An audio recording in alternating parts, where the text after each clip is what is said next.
Evangelho de Lucas, capítulo 9, versículos 57 a 62. Vamos ler juntos? Indo eles caminho fora, alguém lhe disse: Seguir-te-ei para onde quer que fores. Mas Jesus lhe respondeu: As raposas têm seus covis e as aves dos céus ninhos, mas o Filho do Homem não tem onde reclinar a cabeça. A outro disse Jesus: Segue-me. Ele, porém, respondeu: Permita-me ir primeiro sepultar meu pai.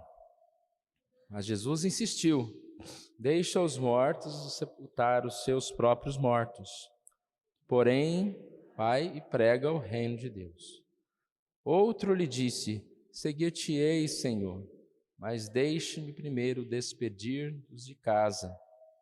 Mas Jesus lhe replicou: Ninguém, tendo posto a mão no arado, olha para trás, é apto para o reino de Deus. Nós temos a consciência de que nós todos temos um chamado para anunciar a palavra. Nós não somos apenas salvos para aguardar os céus, mas para, de alguma forma, exercer os nossos dons e servir ao Senhor. Essa passagem, ela fala a respeito de alguns discípulos, algumas pessoas que se aproximavam, outras que Jesus mesmo chamava para segui-lo, para anunciar essa verdade. E nós encontramos que essas pessoas não estavam bem preparadas, ou pelo menos não estavam entendendo o que realmente era o ministério. Nós temos como ministério, como modelo de ministério, o próprio Jesus. Então, quando nós quisermos saber alguma coisa, como que nós devemos ser cristãos, como que nós devemos servir, como que nós devemos anunciar a mensagem, nós temos na palavra o próprio Jesus. E ele diz: vai, prega o reino de Deus. E ele diz que deveriam deixar os negócios do mundo, deveriam colocar como prioridade aquilo que é de Deus e não as suas próprias questões, como cuidar da família, de uma fazenda ou de outra coisa. E nós sabemos que nós temos, sim, como prioridade o reino de Deus. Todos nós temos outras atividades, mas nós não podemos colocá-las em primeiro lugar.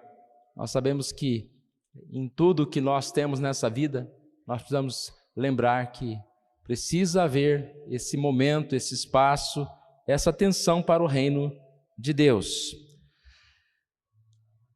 Como nós pregamos essa palavra? Eu quero trazer uma outra passagem de 2 Timóteo 4:2, que fala: prega essa palavra, insta, quer seja oportuno, quer não, corrige, repreende, exorta com toda longanimidade e doutrina. E nós vemos que Paulo está falando a respeito dessa necessidade. Prega a palavra, anuncia essa palavra. E a oportunidade, muitas vezes, vem cercada de dificuldades. Paulo mesmo diz lá em 1 Coríntios 16:9, que uma grande porta oportuna me abriu para o trabalho, mas há muitos adversários. Então nós encontramos uma urgência, que é pregar a palavra. A urgência está relacionada à importância do conteúdo da mensagem. O que é essa mensagem? E nós precisamos, então, o que é urgente, fazer.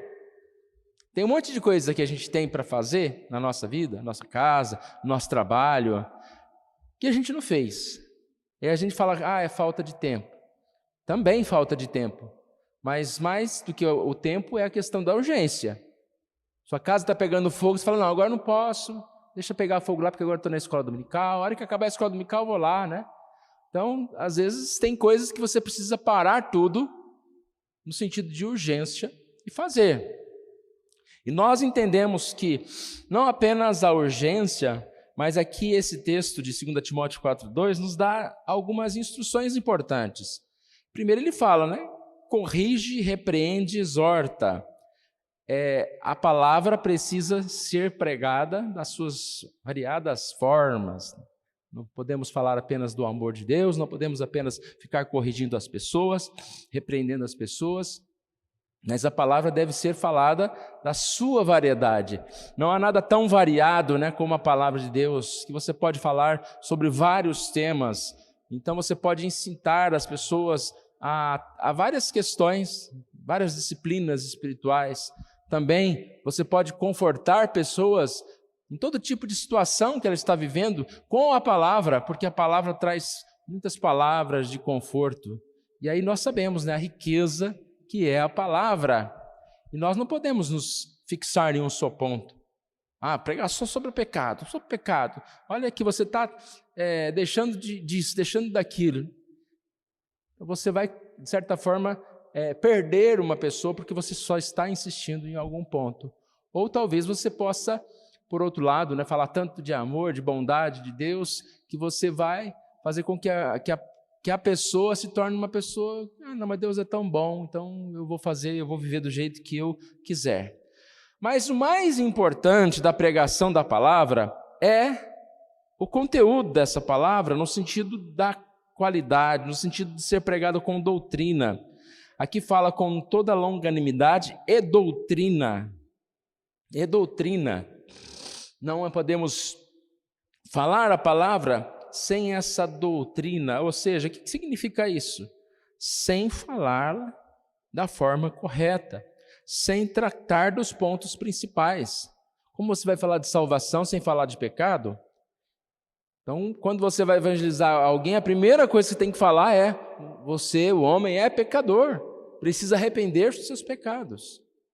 E muitas vezes, se você chegar, falar isso para uma pessoa, ela fala: tem esse negócio de pecado, pecado não existe, né? Não, isso aí não é nada, eu não me arrependo, só me arrependo do que eu não fiz. Então você vai ver esse tipo de afirmação. Mas nós precisamos tocar em todos os temas na doutrina. Eu achei curiosa uma ilustração que diz que um grande doutor estava explicando lá uma teoria toda complicada, e ele fez aquela palestra inteira, e na hora que chegou na porta, uma moça cumprimentou, falou: olha, é muito bom, muito lindo, mas maravilhoso. Eu não entendi nada, mas é muito bom essa história aí, né? Aí ele falou: não, mas peraí, como assim? Eu tenho que ter qualidade para ensinar para todo tipo de pessoa. Não, você tem o tempo aí? Eu vou explicar de novo para você. Aí disse que sentou lá num canto para a mulher e deu a palestra inteira numa linguagem mais acessível, mais simples. E aí ela fez assim: mas eu ainda não entendi. E aí foi acontecendo várias vezes, até que chegou um momento em que ele explicou de uma forma tão clara, tão simples, e ela disse: entendi. Mas nós não sabemos se ela entendeu mesmo ou se ela já estava cansada também, né? Mas ela disse: entendi, e foi embora. E aí, quando ela foi embora, ele falou: mas espera aí, eu diluí tanto a teoria e as coisas que eu não sei se realmente eu falei a verdade, se eu expliquei a teoria corretamente. Ou seja, você vai diluindo, chega um momento que você não está mais aplicando a mensagem. Isso, eu ouvi um pastor citando essa ilustração e aplicando a como se fala do evangelho hoje em dia, quando muitas vezes você vai tentando simplificar, chega ao ponto de simplificar: não, vai lá na igreja, é muito bom ficar lá na igreja, lá a gente canta, vai louvar a Deus. Mas isso é evangelizar? Pode até ser que depende, a pessoa vem à igreja, escuta uma pregação, mas evangelizar é mais do que isso. É exatamente discipular, anunciar, pregar o evangelho. E nós precisamos, então, aproveitar as oportunidades, criar as oportunidades, enxergar as oportunidades. Muitas vezes a gente não enxerga o que está à nossa vista. A oportunidade está à nossa frente. Alguém realmente surge uma oportunidade e a gente não aceita, né? E não recebe. E precisamos, sim, contar, anunciar essa verdade de Deus. Quem chegou a olhar essa mensagem no boletim, tem 2 ilustrações lá, pequenas, eu não vou contá-las, 2 historinhas lá, depois você lê. Mas às vezes a gente tem que usar da verdade, né? E usa de certa criatividade e acaba disfarçando o evangelho. Tinha uma terceira que eu não coloquei no boletim, falava a respeito de um jovem que saiu andando atrás de uma mulher de noite na rua, que ele queria evangelizar, e ela olhou para trás, assustou e começou a correr, e ele corria atrás, até que ele conseguiu alcançar, ele falou, Jesus te ama, né? Ela falou, você quase me matou, né? Então está me correndo atrás de mim na rua? Então não é assim que evangeliza. Mas nós precisamos encarar a necessidade da urgência da palavra, e como Jesus disse, é algo que faz parte da nossa doação, de deixar algumas coisas, né, para realmente fazer aquilo que convém, aquilo que é importante. Deixar algumas coisas. A gente fala a respeito de participarmos da igreja, né? Muitas vezes as pessoas não participam da igreja porque colocam outras prioridades. Agora imagina a evangelização. Então, se a gente não está tendo tempo nem para vir à igreja ouvir, quanto mais separando tempo para falar do evangelho, e aí é uma responsabilidade de cada um de nós, né? Nós precisamos ouvir essa mensagem e anunciar às pessoas desse Jesus maravilhoso que nos salva, que nos dá a paz. Vamos orar? Pai querido, nós agradecemos a Ti por essa manhã, te louvamos, Senhor Deus, pelo privilégio que o Senhor nos dá de nesse mês estamos orando pelos nossos irmãos missionários, ó Deus, de estarmos agradecendo a Deus pela vida destes, ó Pai, e que o Senhor Deus nos ajude, ó Pai, a lembrar que além de orar, de conhecer histórias de missionários, de contribuir com missionários, ó Deus, cada um de nós, ó Deus, deve ser esse missionário, deve anunciar a palavra, ó Deus. Que o Senhor venha despertar em nós formas, ó Deus, das mais simples, ó Deus, que nós temos para anunciar a palavra, Senhor Deus. E que o Senhor Deus esteja nos abençoando a isso, para que possamos, seja pessoalmente, seja por tantos meios, ó Deus, da internet, falando do Evangelho, anunciando aquilo que nós conhecemos, aquilo que nós cremos.